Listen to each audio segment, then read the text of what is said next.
By the way, sikuwa najua mambo ya prison. Hata sikujua prison inakaaje. Sikujua kama kuna watu wanachikwa. And so ulikuwa dunia yako. Nilikuwa dunia yangu. Baka Prisons Fellowship ukafika kanisani. Kabisa. So wakati nilienda nikakutana na vijana wadogo wengine, nikashindwa sasa hawa wamefanya nini. And so after hearing their story, ile mentality nilikuwa nayo ikabadilika. And that is when I realized you can be a candidate ya prison. Ya kwamba wengine wako hapo sio kwa makosa ambayo wamefanya. Wengine wameekelewa, wengine walitenda. But I was so much involved ya kwamba I would hear their story. Nataka kukua, yani I'm not there to judge them. Mpaka sasa, hata before nilikuwa na waogopa. Ukisikia kwanza nikiona nguo naambiwa zile ni za capital, they are murderers. Wengine ni wamefanya vitendo baya.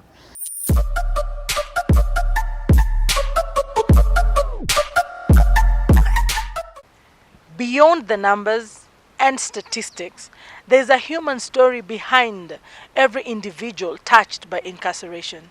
Today, we have the pleasure of meeting Ruth, Prisons Fellowship Kenya Programs Coordinator of the TPJ, the Prisoner's Journey, who brings that human element to the forefront.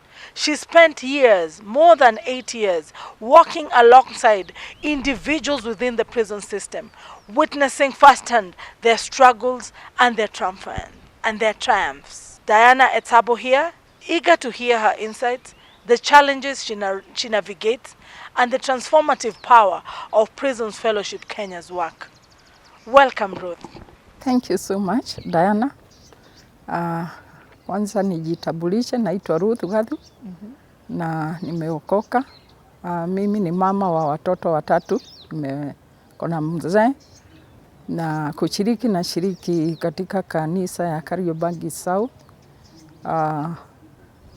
Na niseme nilianza ama nilijua mambo ya TPJ ama the Prison Fellowship Kenya mwaka wa 2015. The PF Kenya walikuwa wamekuja kwa sababu they work hand in hand with churches.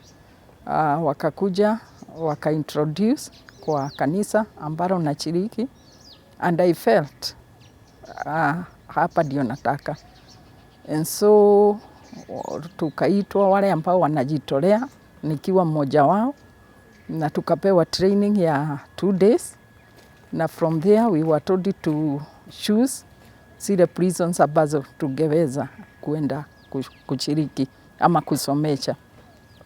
And so we chose Nairobi Industrial Area.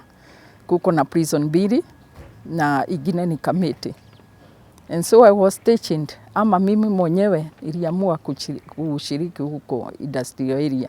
So tukaanzia program 2016 up to now we are still continuing. Wacha nikuulize. Yes. Familia yako ili react aje ukiwaambia wewe umeamua unaenda kukua volunteer wa wafungwa? Nakumbuka haulipwi kabisa. Yeah, hiyo haikuwa rahisi. Having in mind nilikuwa nimewekewa biashara town, na nilikuwa naenda nafungua asubuhi mpaka jioni, na nao program imekuja na nikasikia niko na mwito, and I remember we were going twice a week. Kwa hivyo hiyo ilikuwa inamaanisha nafunga duka mara 2. So ikanibidi mara ya kwanza bwanangu akafikiria tu ni mchezo. Mara ya kwanza nikaenda, ya pili akakuta nimefunga kazi na nikaenda, but I felt I needed kushiriki kwa hiyo mwito. And so I remember at that time we had a lady ambaye alikuwa program coordinator, and I would follow her. Nilikuwa nataka kuona what she is doing. And I was so serious about it. Na before that, niingie, by the way, sikuwa najua mambo ya prison. Hata sikujua prison inakaaje. Sikujua kama kuna watu wanachikwa. And so ulikuwa dunia yako. Nilikuwa dunia yangu. Baka Prisons Fellowship ukafika kanisani. Kabisa. So wakati nilienda nikakutana na vijana wadogo wengine, nikashindwa sasa hawa wamefanya nini. And so after hearing the story, ile mentality nilikuwa nayo ikabadilika.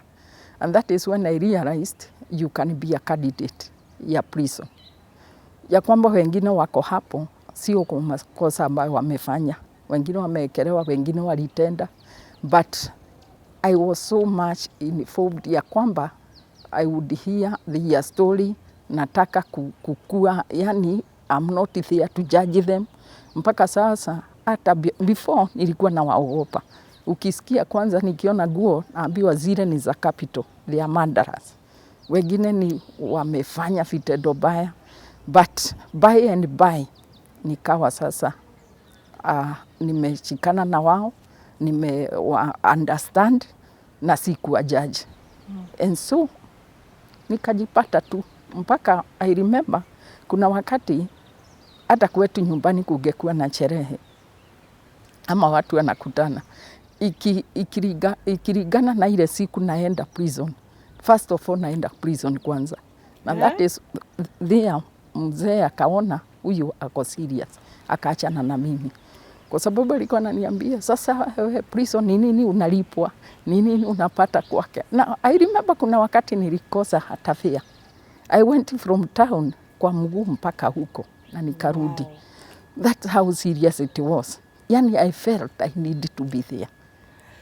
So wacha nikuulize, sasa umeingia.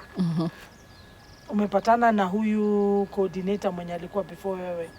So inamaanisha ulijifunza mingi kutoka kwake. Kabisa. Sasa niambie vile the prisoner's journey. What is this the prisoner's journey? Niambie hii story. Yeah, the prisoner's journey is a program.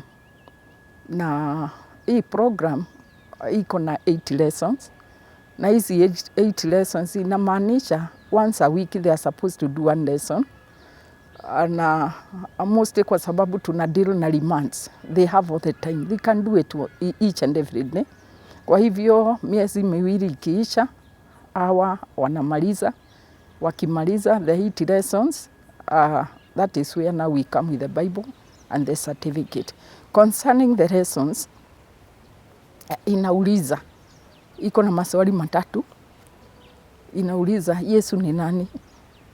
Ya pili, alikuja kufanya nini? Na ya tatu, kwa hivyo napaswa kufanya nini? And so when we take them, in fact nilikuja hata mimi mwenyewe, nilikuwa nafikiria najua Bible nikakuta, sijui. So as we walked along the way with these prisoners and remandees, tukajifunza Yesu alikuja. By then hata ningeulizwa Yesu ni nani? Ni proof kwamba Yesu is not a prophet or a teacher, singekuwa na proof. But then as we got through the lessons, nilipata kujua Yesu ni nani haswa. Kwa nini anaitwa Yesu mwana wa Mungu? Kwa nini anaitwa Mungu? Kwa sababu sile vitendo ama yale mambo Mungu anaweza kufanya, Yesu mwenyewe anaweza kuyafanya. So from there, ukichajua yeye ni nani, umemtabua, alikuja kufanya nini? Alikuja kwa sisi wenye dhambi. Na kila mtu sisi wote ni wenye dhambi. In fact, when we come to the prisoner's journey, wengine walikuwa nauliza, why are you calling us prisoners? We have not been in prison. We are waiting our case. And so I had to explain to them, it's not either a pingu, ni prisoners of sin. And so we have to walk with you this journey so that you can explore who this Jesus is and why he came. Na tukapata kujua alikuja kwa sababu ya wenye dhambi, na sisi wote ni wenye dhambi. Tukapata kujua sisi wote dhambi ilitoka wapi. Na tukapata kujua dhambi ilitoka ndani ya mioyo yetu. So hapo nikawa nawauliza, mtoto mdogo hakuna mtu anamfundisha. In fact, we train young people, we train men and women for seminars, kuwaonyesha mambo mazuri.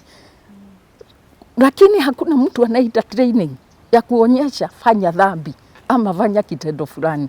It comes out naturally. You get it? Kweli kabisa. So unajipata mtoto ameitana kijina hapo, hajasikia mzazi wake ametoa wapi, kwa sababu we have Adamic sin.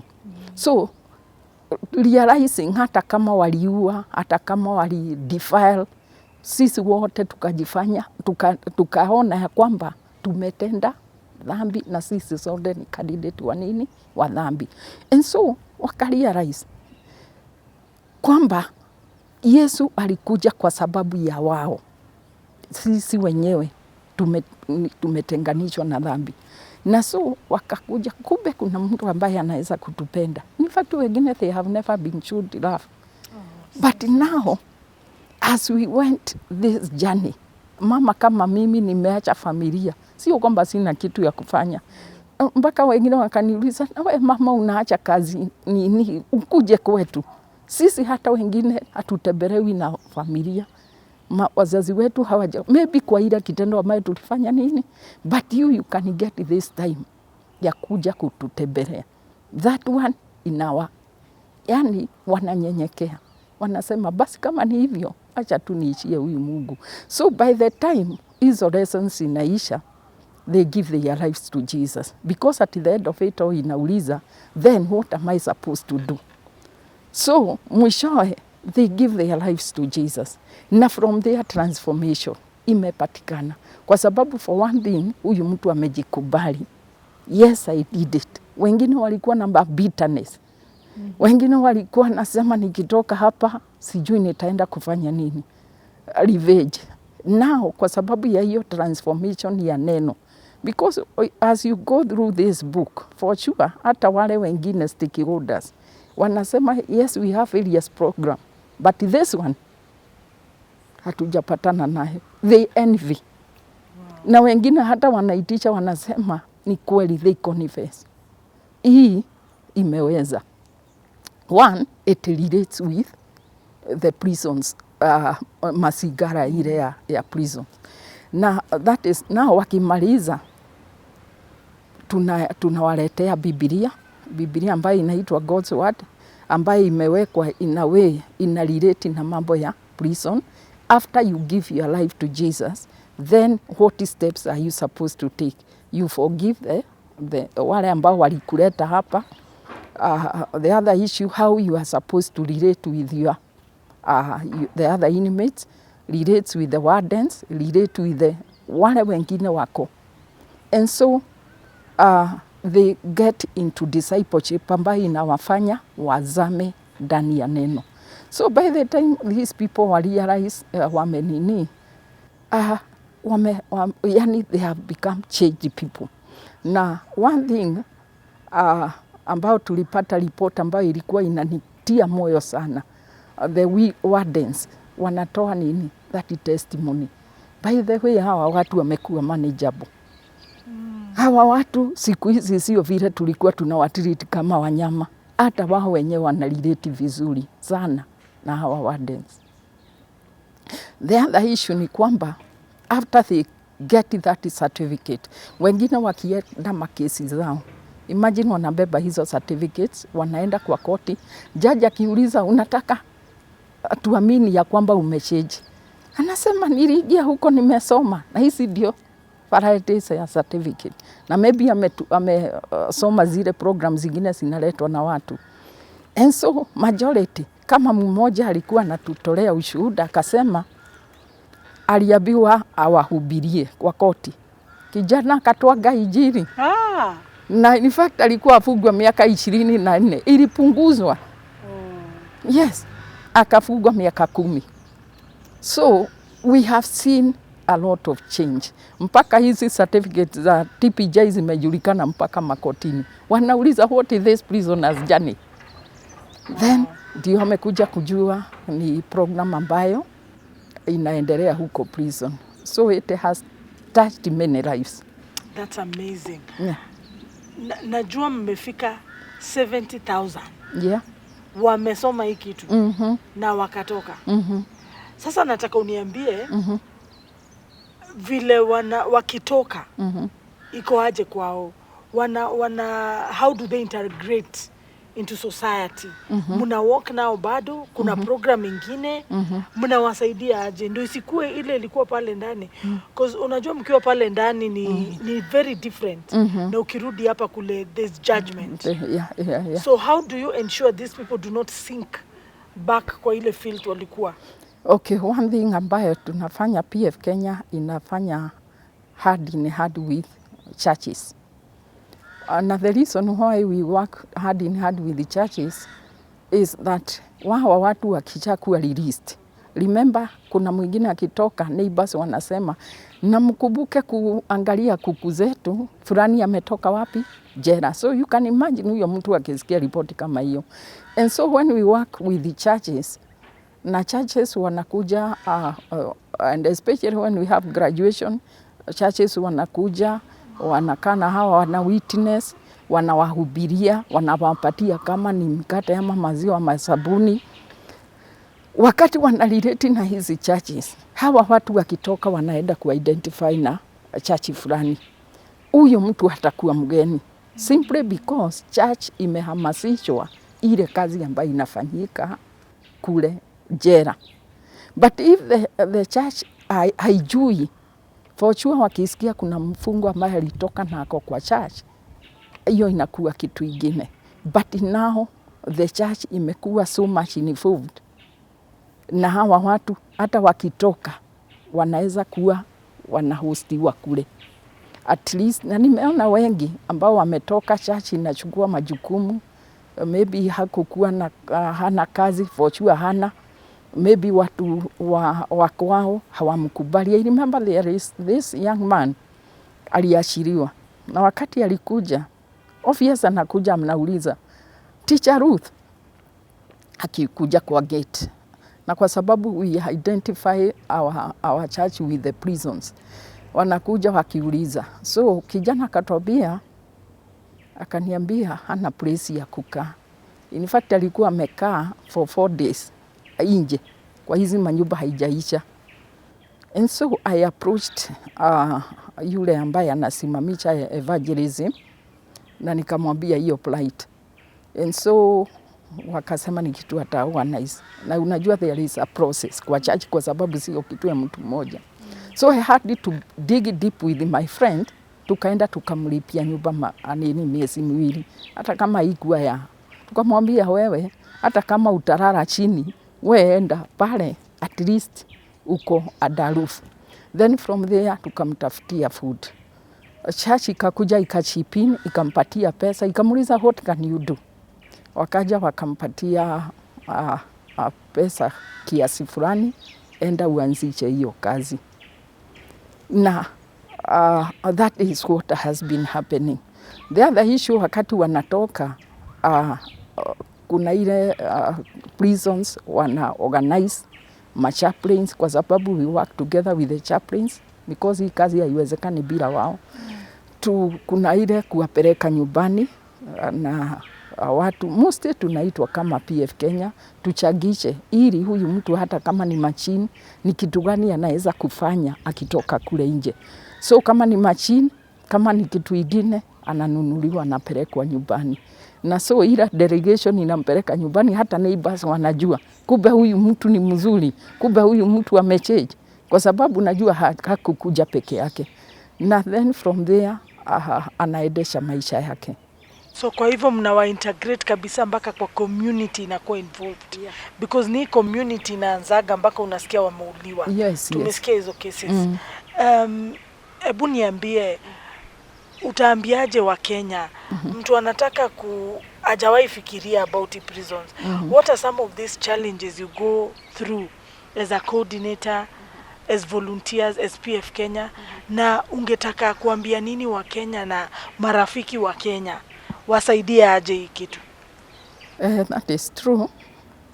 Because wakati kama right now we are so much involved in it, anything that happens, Ruth, tunataka pesa fulani, tunataka kupeleka huyu kijana, sijui ni mgonjwa, anahitaji dawa.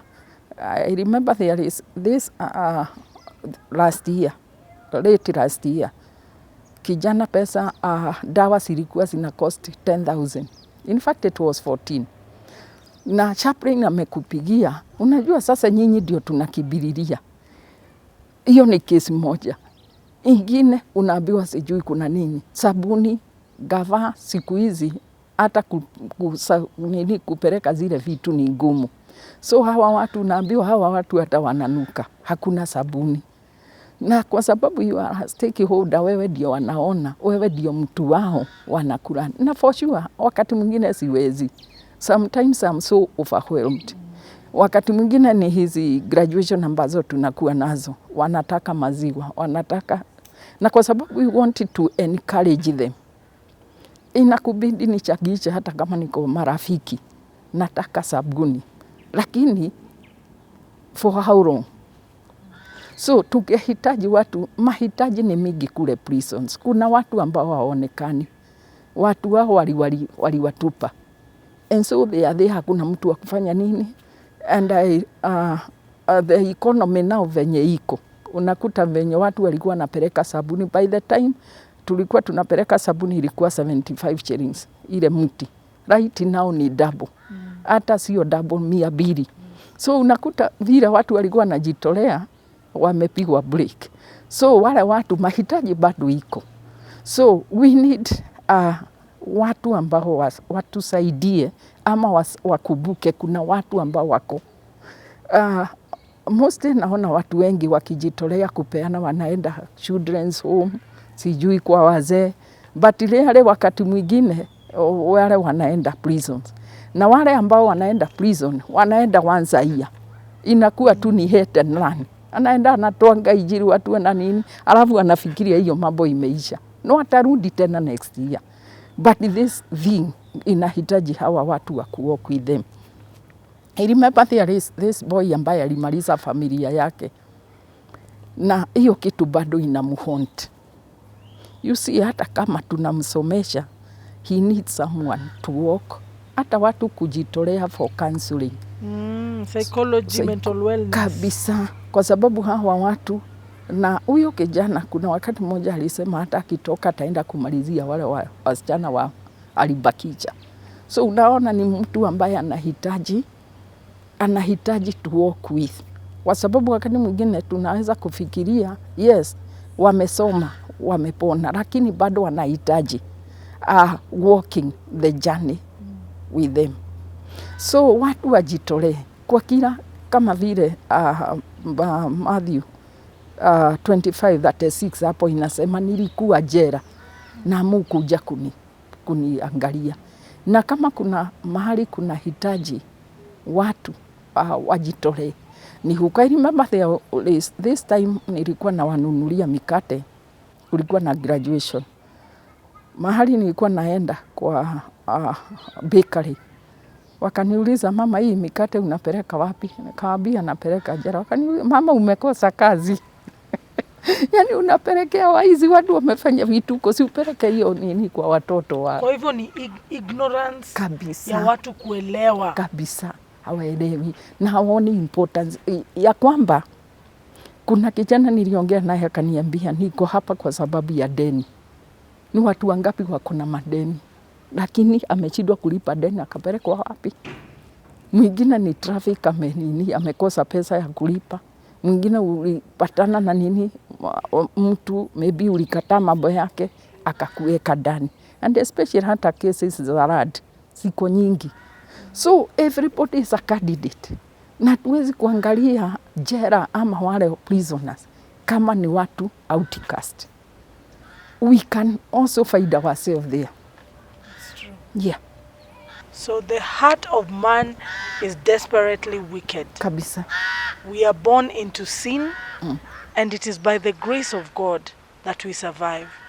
This is the message that Ruth is giving us on this day, the prisoner's journey. We'll come back after this short break. Don't go away.